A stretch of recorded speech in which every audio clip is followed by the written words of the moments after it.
Let's talk a bit about protein synthesis, the making of proteins. Now, there's a bit to this because the instructions to make the protein, well, that's the DNA. That's found in the nucleolus, in the nucleus.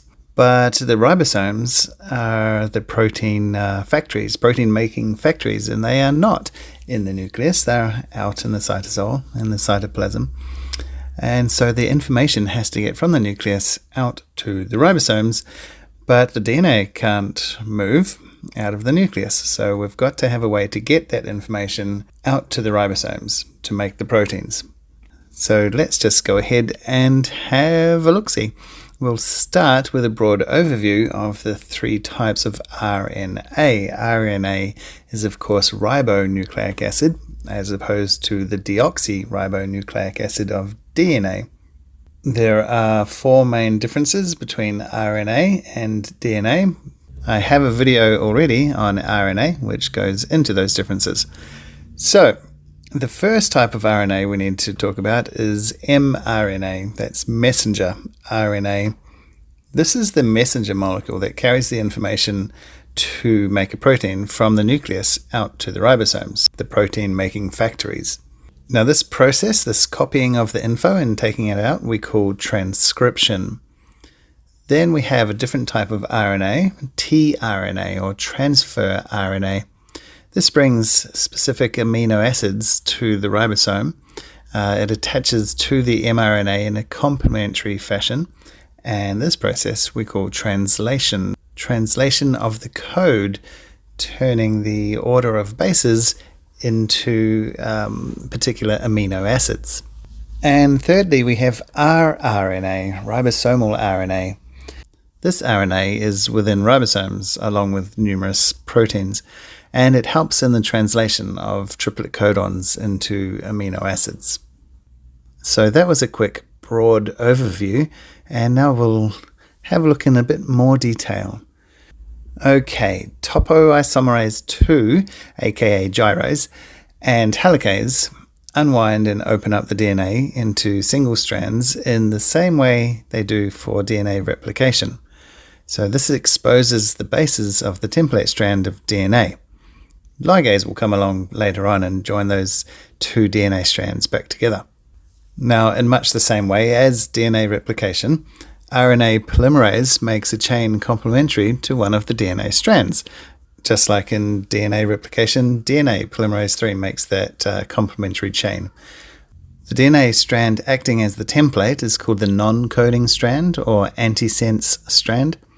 The complementary strand formed is mRNA, messenger ribonucleic acid.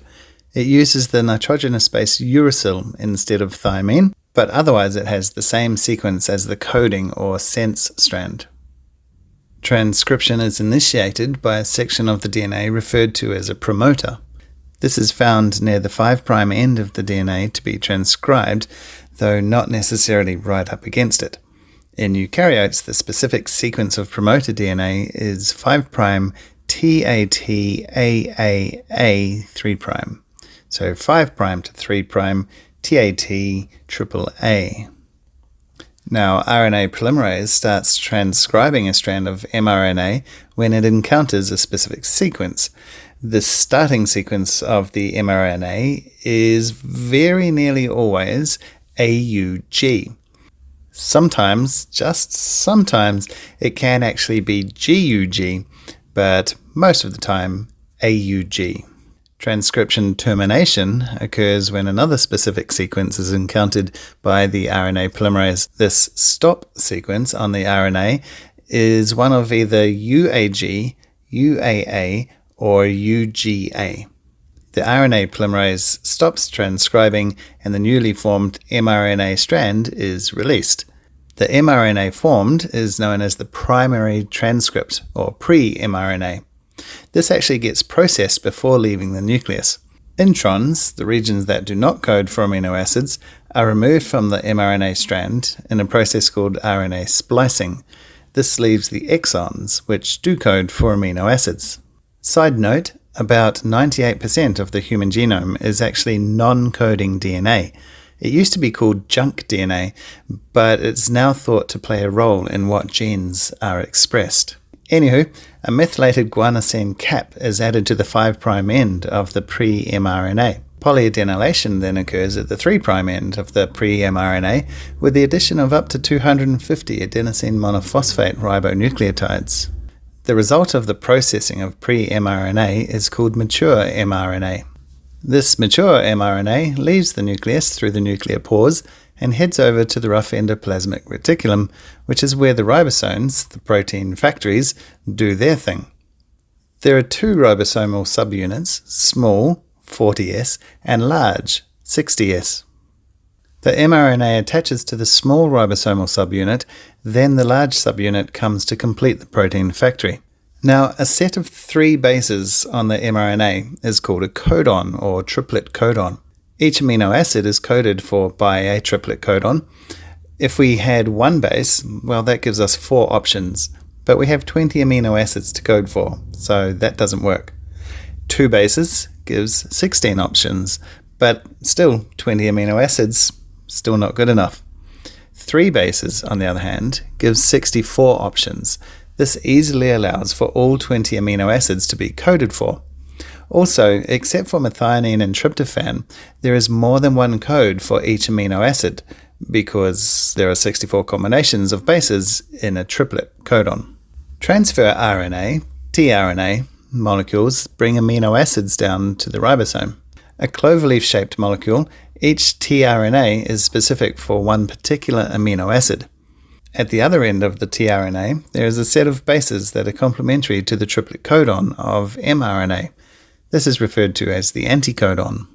Now, the large ribosomal subunit has 3 sites.